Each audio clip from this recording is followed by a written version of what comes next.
La fotografía digital ha irrumpido con mucha fuerza en nuestras vidas. El abaratamiento de las cámaras la ha popularizado hasta el punto de convertirnos a todos un poco en fotógrafos, sacando cientos de instantáneas de nuestros viajes y acontecimientos especiales. Pero no siempre sabemos cómo obtener un buen retrato, cómo manejar el flash o cómo crear un álbum digital. A lo largo del curso abordaremos temas referentes a la fotografía tradicional, a la fotografía digital y al uso de la cámara, de manera que adquiramos los conocimientos necesarios para explotar al máximo las herramientas que tenemos a nuestro alcance. De la mano de fotógrafos profesionales de la prestigiosa escuela EFTI, ahondaremos en el mundo de la fotografía, desde las nociones básicas, como naturaleza de la luz o creación de la imagen en cámara oscura, hasta el retoque, impresión y almacenamiento digital, consejos, trucos, sugerencias, aspectos tecnológicos y aspectos creativos para que consigamos plasmar nuestros momentos irrepetibles de la mejor forma posible. ¿Sabíais que fotografía significa escribir con luz? Pues a eso os invitamos, a escribir con luz vuestros recuerdos. Bienvenidos al curso de fotografía digital de Visual Training.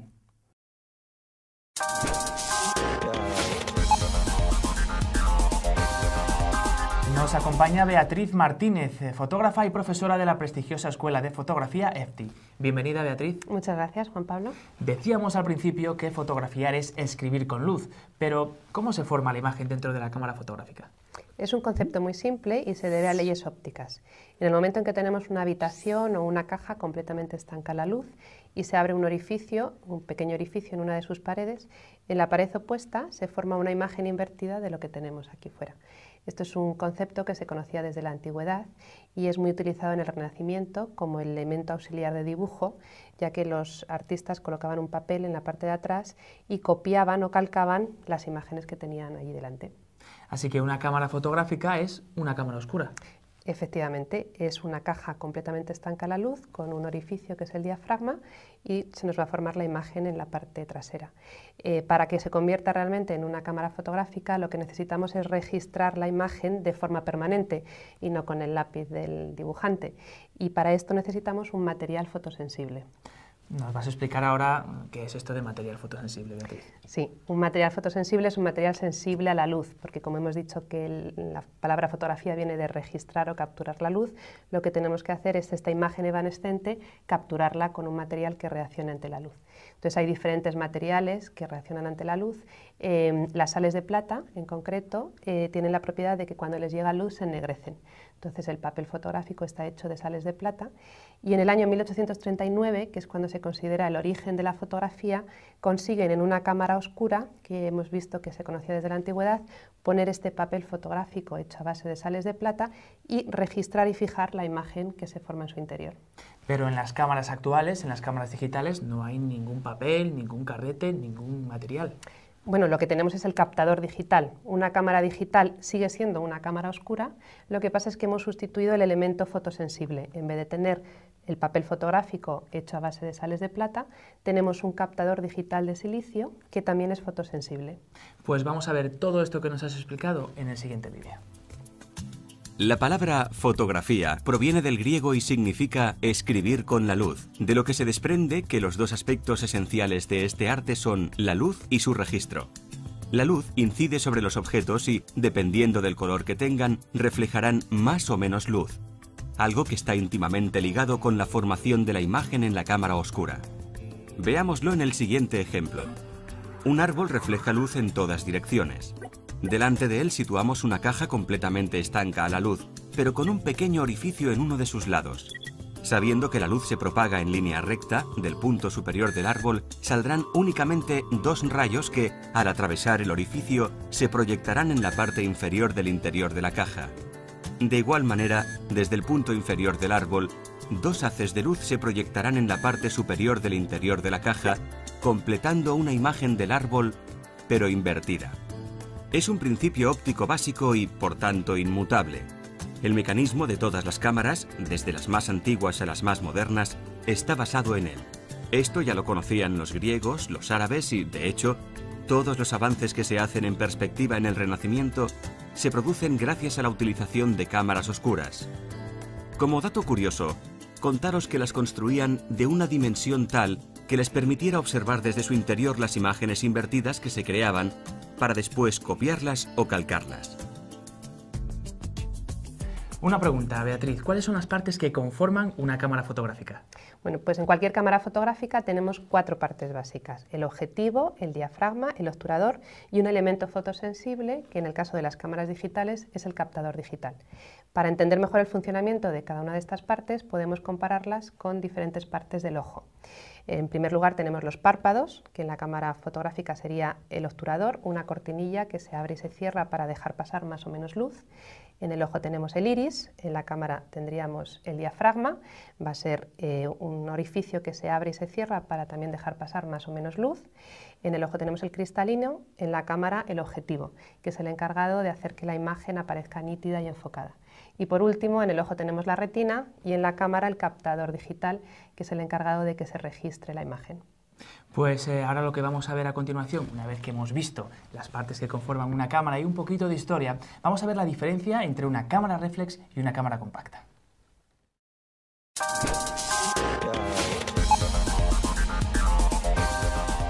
En este punto vamos a conocer las diferencias entre una cámara compacta y una cámara reflex.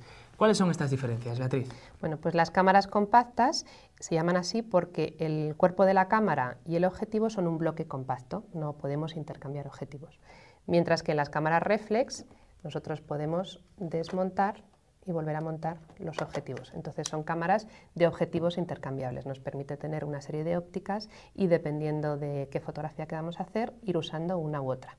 ¿Alguna otra diferencia? Sí, las cámaras reflex tienen en su interior un sistema interno de espejos por medio del cual la luz se refleja en el espejo y la vemos a través del visor. Lo que estamos viendo a través del visor es lo mismo que ve el objetivo y lo mismo que luego va a captar el captador digital. Las cámaras compactas, lo que vemos por la pantalla, también es la misma imagen que entra por el objetivo y que luego veremos en la fotografía. Lo que pasa es que en vez de llevar un sistema interno de espejos, lo que llevan es un sistema de vídeo electrónico. ¿Diferencia de tamaño hay? Sí, ¿no? Es evidente. Las cámaras reflex son mucho más voluminosas, pesan más, ocupan más espacio. Las cámaras compactas son muy chiquititas, son muy fáciles de llevar en un viaje o para de vacaciones. Las cámaras reflex se consideran más cámaras profesionales porque tenemos muchos más controles y formas de hacer nuestra imagen. Pero con cualquiera de las dos se pueden hacer fotos estupendas. Pues vamos a ver ahora, Beatriz, cómo funciona una cámara reflex. Como vemos en el gráfico, la luz entra por el objetivo y rebota en el espejo a 45 grados. A continuación vuelve a rebotar en el juego de espejos del pentaprisma y llega al visor. Al accionar el disparador, el espejo de 45 grados se levanta y el obturador se abre registrándose la imagen en el captador digital. Así funciona una cámara reflex. Hemos visto las diferencias entre una cámara reflex y una cámara compacta, Beatriz, pero dinos ahora si tienen las mismas partes. Sí, las dos tienen las 4 partes que son básicas en una cámara que hemos visto antes: el objetivo, el diafragma, el obturador y el captador digital. Pues vamos a ver 2 de ellas a continuación, el diafragma y el obturador.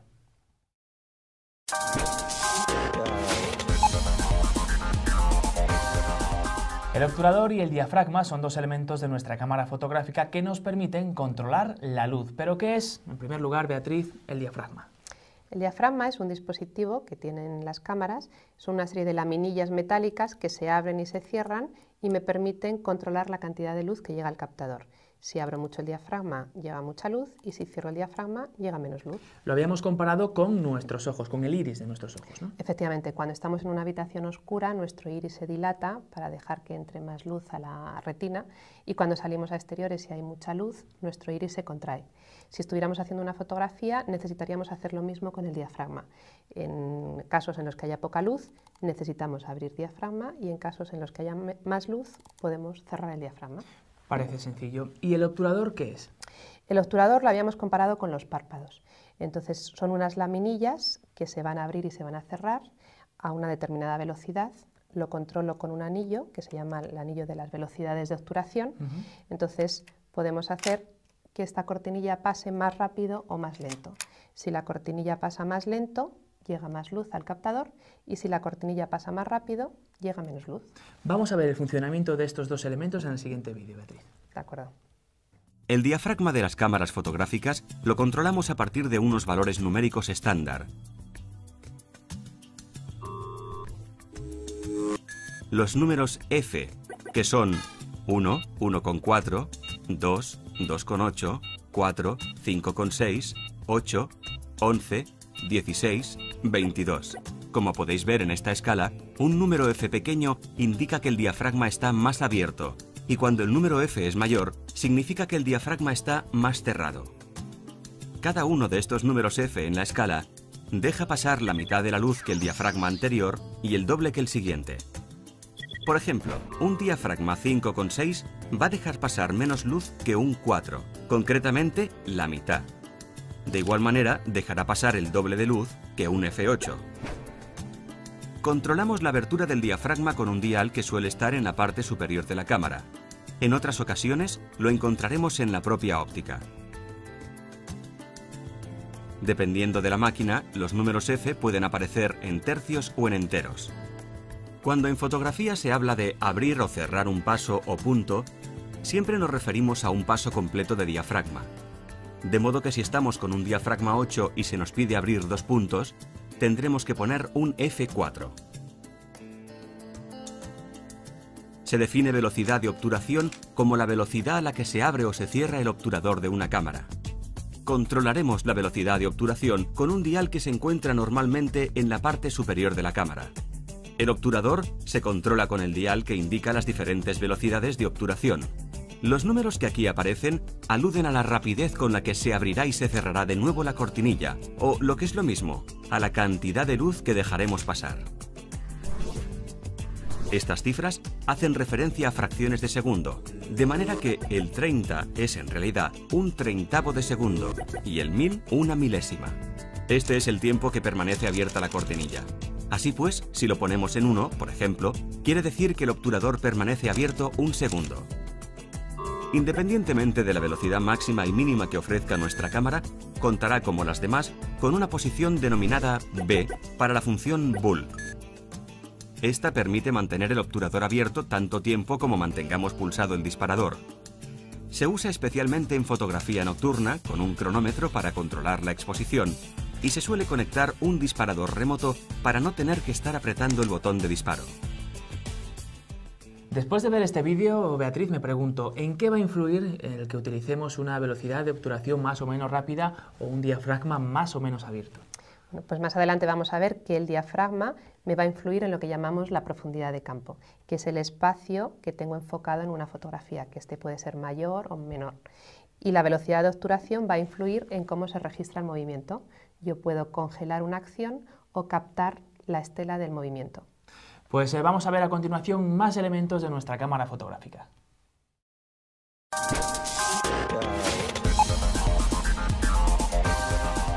Uno de los elementos fundamentales de una cámara digital es el captador. Nos habías dicho, Beatriz, que es fotosensible. Sí, los captadores digitales son sensibles a la luz y podemos medir su sensibilidad con una escala, que es lo que se llama la escala ISO. Entonces, de esta forma, cuando tenemos poca luz para hacer una fotografía, tenemos varias opciones. O bien abrimos el diafragma, pero hay ocasiones en las que esto no es suficiente, entonces podemos poner una velocidad de obturación lenta, pero esto nos puede provocar que la foto salga movida. Entonces nuestra tercera opción es cambiar la sensibilidad de la cámara y sería aumentarla. Pues vamos a ver en el siguiente vídeo la escala ISO y cómo modificar la sensibilidad de nuestra cámara digital. La escala ISO es la siguiente: 100, 200, 400, 800, 1600 y 3200. Está situada en un dial en el exterior de la cámara donde pone ISO, o bien se puede acceder a ella desde el menú general de la cámara.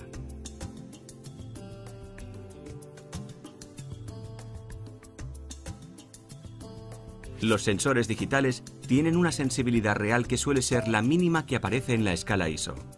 Cuando aumentamos la sensibilidad en una cámara digital, lo que estamos haciendo es amplificar artificialmente la señal eléctrica, y esto produce un aumento del ruido en la imagen a altas sensibilidades. Esta imagen ha sido disparada con una sensibilidad de 100 ISO. La siguiente imagen con una sensibilidad de 3200 ISO. Aparentemente ambas imágenes parecen iguales, pero cuando ampliamos y nos fijamos en la zona de sombra, podemos claramente apreciar que en la imagen de 3200 ISO aparecen píxeles de colores irreales en la zona de sombras, que hacen que el color de esa imagen parezca más sucio. Hemos visto cómo modular la cantidad de luz a través del diafragma, del obturador y del captador, pero ¿cómo sabemos realmente, Beatriz, cuál es la cantidad de luz que necesitamos? Pues gracias a un aparato que tienen las cámaras que se llama el fotómetro, con el que podemos medir la cantidad de luz. Nos lo cuentas mejor en el próximo capítulo.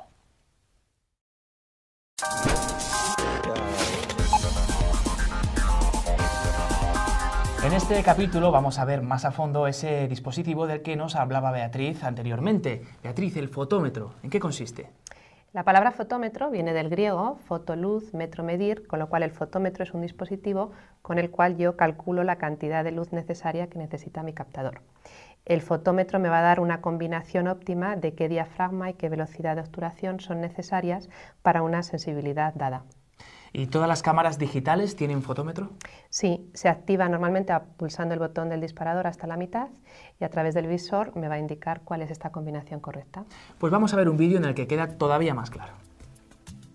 El fotómetro nos ayuda a calcular la exposición correcta que una determinada escena necesita, evitando que la fotografía nos quede demasiado clara, lo que llamamos una sobreexposición, o demasiado oscura, lo que llamamos una subexposición. Hay diferentes diseños de fotómetros. El más frecuente en las cámaras digitales es uno parecido a este, en el que se muestra una serie de rayas con una marca central y unas indicaciones de +1, +2, -1 y -2. La exposición correcta la obtendremos cuando el fotómetro está centrado. Cuando el fotómetro señala +1, lo que está indicando es que la foto va a quedar sobreexpuesta a un punto. Recordaros que un punto significaba un valor completo de diafragma o de velocidad de obturación. Si el fotómetro señala -1, significa que la foto va a quedar subexpuesta a un punto, es decir, la foto quedará oscura. Un +2 significa que la foto quedará sobreexpuesta a 2 puntos y por lo tanto quedará todavía más clara. Un -2 significa que la foto queda subexpuesta a 2 puntos y por lo tanto más oscura. ¿Cómo hago mi primera medición? Lo primero es colocar la cámara en el modo manual para poder controlar el diafragma y la velocidad de obturación de forma independiente.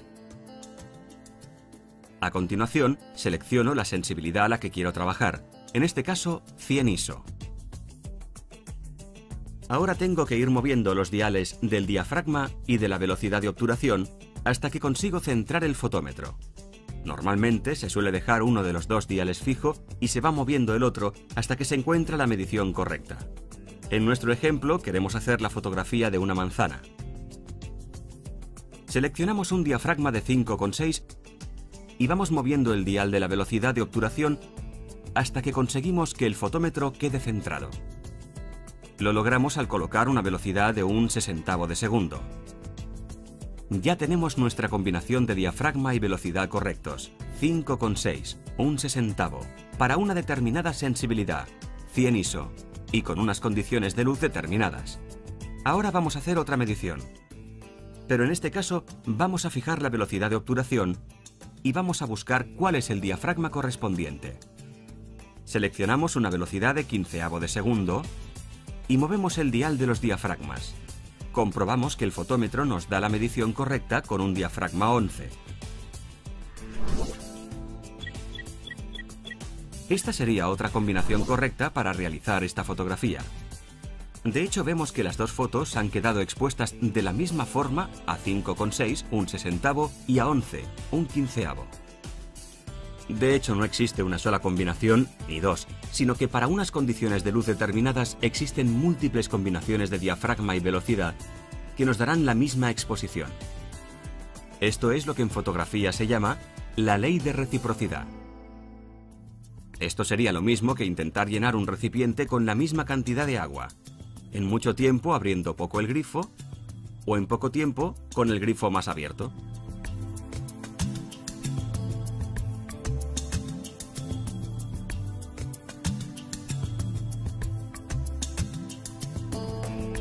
Bueno, Beatriz, veo un montón de combinaciones. ¿Cómo sé cuál debo elegir? Pues dependiendo de qué tipo de foto quieras hacer y qué efecto quieras crear en esa foto. Como veíamos, el diafragma influía en los efectos de profundidad de campo y la velocidad de obturación en los efectos de movimiento.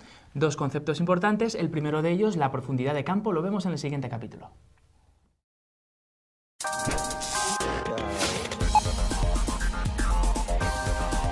Seguimos viendo conceptos importantes que os van a ser muy útiles en vuestra iniciación al mundo de la fotografía. Nos decía antes Beatriz que el diafragma influía en la profundidad de campo, pero ¿qué es la profundidad de campo? La profundidad de campo se define como el espacio por delante y por detrás del plano que enfoco, en el que también las cosas salen nítidas. Si tengo una profundidad de campo pequeña, significa que ese espacio es reducido, y si tengo una profundidad de campo grande, significa que ese espacio es mayor. Entonces, el diafragma influye en tanto en cuanto si uso un diafragma abierto, reduzco la profundidad de campo, y si uso un diafragma cerrado, amplío la profundidad de campo. Entonces, por ejemplo, si yo quiero hacerte un retrato, yo puedo elegir desenfocar el fondo o enfocar el fondo. Si uso un diafragma cerrado, seguramente conseguiré que tanto tú y el fondo aparezcáis nítidos, y si uso un diafragma abierto, desenfocar el fondo. Muy bien, pues ¿qué te parece si lo vemos en un vídeo como hemos hecho con anteriores conceptos? Estupendo. Vamos a verlo. Por profundidad de campo se entiende el área o la distancia dentro de la cual los motivos permanecen enfocados. Esta fotografía está tomada con poca profundidad de campo. Como podemos comprobar, tenemos solo una pequeña zona enfocada. Por el fondo aparece desenfocado. La profundidad de campo depende de varios factores. Uno de ellos es el diafragma. Cuanto más abierto esté el diafragma, menos profundidad de campo. Cuanto más cerrado esté el diafragma, obtendremos una mayor profundidad de campo. En este otro ejemplo podéis ver la misma fotografía tomada con 3 diafragmas diferentes. El enfoque no se ha cambiado. En las 3 imágenes estamos enfocando al rey en el tablero de ajedrez. En la primera fotografía hemos usado un diafragma abierto, en la segunda un diafragma intermedio y en la tercera un diafragma cerrado.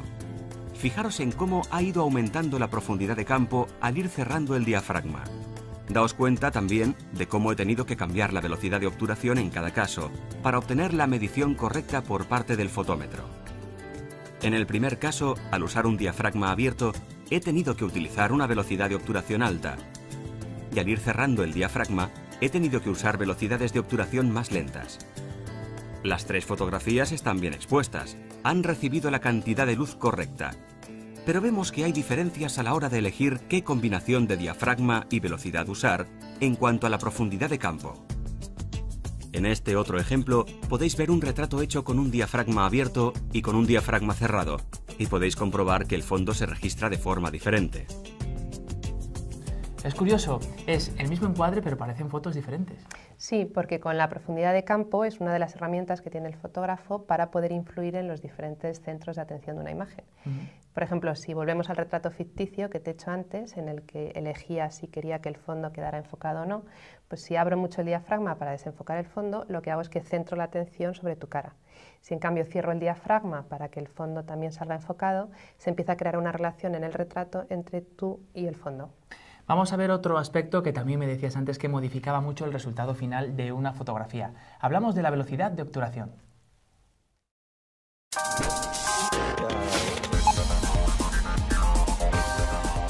La velocidad de obturación, que es lo que vamos a ver en este capítulo, también puede modificar el resultado final de una fotografía que estemos tomando. ¿Cómo influye la velocidad de obturación? La velocidad de obturación influye en cómo se registra el movimiento. Entonces, por ejemplo, si yo quiero hacer una fotografía de un pájaro y captarla en pleno vuelo, necesito congelar ese movimiento y para eso necesito usar una velocidad de obturación rápida. En cambio, si lo que quiero tomar es una fotografía de un tren entrando en una estación y dar la sensación de movimiento, necesito usar una velocidad de obturación lenta para captar ese efecto. Vamos a ver esto que nos has contado en el siguiente vídeo. La velocidad de obturación influye en cómo se registra el movimiento. Con las velocidades de obturación rápidas, el obturador está abierto durante un tiempo muy corto, fracciones e incluso milésimas de segundo, gracias a lo cual es capaz de congelar la acción en un determinado momento.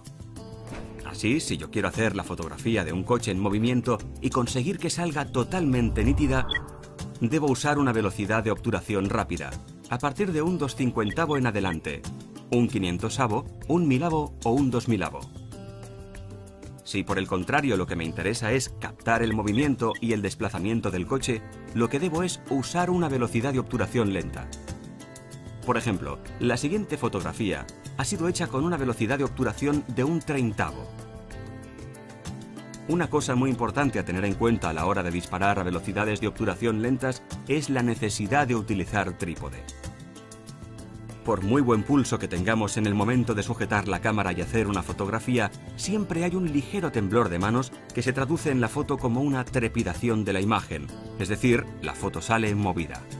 Es en estos casos imprescindible el uso de un trípode, para conseguir que los objetos que están quietos salgan nítidos. Es muy importante sujetar bien la cámara.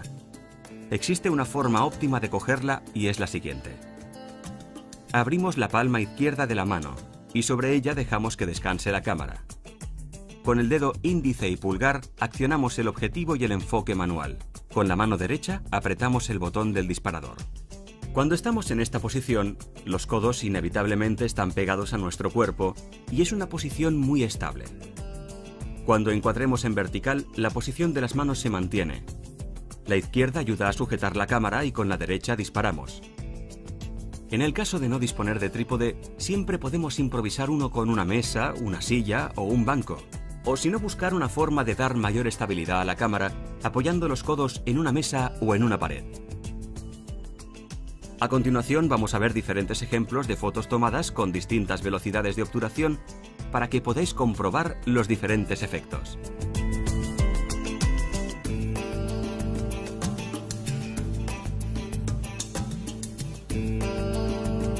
Con estos efectos, Beatriz, con la velocidad de obturación y la profundidad de campo, podemos hacer que el resultado final de la imagen tomada se acerque mucho a lo que tenemos pensado anteriormente, pero quizá es un poco complicado. ¿No hay nada que nos facilite pues, el ajustar todos estos efectos?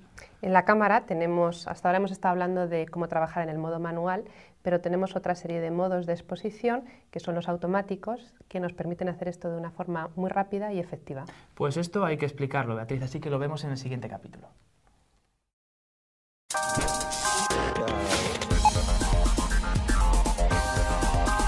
Vamos a ver a continuación los modos de exposición, que son unos ajustes predeterminados con los que la cámara, digamos que te echa una mano a la hora de seleccionar los efectos adecuados, ¿no? Sí, casi todas las cámaras nos ofrecen el modo manual, pero lo que es muy habitual es que tanto en las compactas como en las cámaras reflex tengamos una serie de automatismos o semiautomáticos con los que poder hacer todos estos efectos que hemos visto con anterioridad de una forma un poco más rápida. Por ejemplo, nos pueden ofrecer un modo de retrato en el que automáticamente se nos va a desenfocar el fondo, un modo de acción en el que automáticamente la cámara va a seleccionar una velocidad de obturación rápida para congelar el movimiento, o un semiautomático, por ejemplo, de apertura en el que yo selecciono el diafragma y la cámara automáticamente me busca la velocidad de obturación correspondiente para ese diafragma. Pues vamos a ver lo que nos estás contando tú en el siguiente vídeo. En las cámaras encontramos los modos de exposición en un dial colocado en la parte superior de la cámara, o bien accedemos a ellos a través del menú. Dependiendo de la cámara podemos tener más o menos modos de exposición. Vamos a explicar los más frecuentes. Todos estos modos son diferentes formas de controlar la combinación de diafragma y obturador, que son necesarios para realizar una exposición correcta y obtener una buena fotografía. M. Modo manual. En él controlo el diafragma y el obturador de forma independiente y tengo que encontrar la combinación correcta atendiendo a las indicaciones del fotómetro. AV. Modo de prioridad de apertura, semiautomático. En este modo, seleccionamos el diafragma que queremos utilizar y el fotómetro colocará automáticamente la velocidad de obturación. STV. Modo de prioridad de velocidad de obturación, semiautomático. En este modo, seleccionamos qué velocidad de obturación queremos utilizar y el fotómetro coloca automáticamente el diafragma necesario. P. La cámara escoge los parámetros de apertura y tiempo de exposición. El fotógrafo puede escoger los demás parámetros que permita la cámara, por ejemplo, el balance de blancos, el modo de flash o la sensibilidad ISO. Modo automático, auto. Todos los parámetros serán elegidos automáticamente por la cámara. Por ejemplo, si no hay suficiente luz, la cámara automáticamente disparará con flash. Tenemos otros modos preconfigurados en la cámara para fotografía de paisajes, retratos, fotos panorámicas, etc. Vamos a ver algunos de ellos. Modo retrato. Es un modo automático en el que la cámara elegirá un diafragma abierto para conseguir poca profundidad de campo. Modo paisaje. Este es un modo automático en el que la cámara elegirá un diafragma cerrado para conseguir mucha profundidad de campo. Modo escena nocturna. Es un modo automático pensado para capturar personas con un fondo de atardecer o nocturno. En este modo el flash se disparará automáticamente e iluminará a las personas. Usará una velocidad de obturación lenta para conseguir captar la luz del fondo de la escena. De esta forma conseguirá que tanto el fondo como la persona queden bien expuestas. Modo acción o deporte. Este es un modo semiautomático en el que la cámara elige una velocidad de obturación rápida para congelar el movimiento. Modo macro. Este es un modo automático para fotografiar cosas a una distancia cercana. Y con este vídeo finalizamos. Ya solo nos queda por conocer el consejo de nuestra experta, Beatriz Martínez, que es fotógrafa y profesora de la prestigiosa Escuela de Fotografía EFTI. Beatriz, a modo de resumen, ¿qué nos aconsejas? Pues que con las 4 cosas que hemos visto en este DVD realmente podemos conseguir mejorar nuestras imágenes y que en vez de que hagamos una fotografía buena por casualidad, podamos previsualizar la imagen que queremos y la obtengamos. Muy bien, pues muchas gracias por acompañarnos. Gracias a vosotros. Y a ustedes les veo en la siguiente entrega de nuestro curso de fotografía digital. Hasta entonces.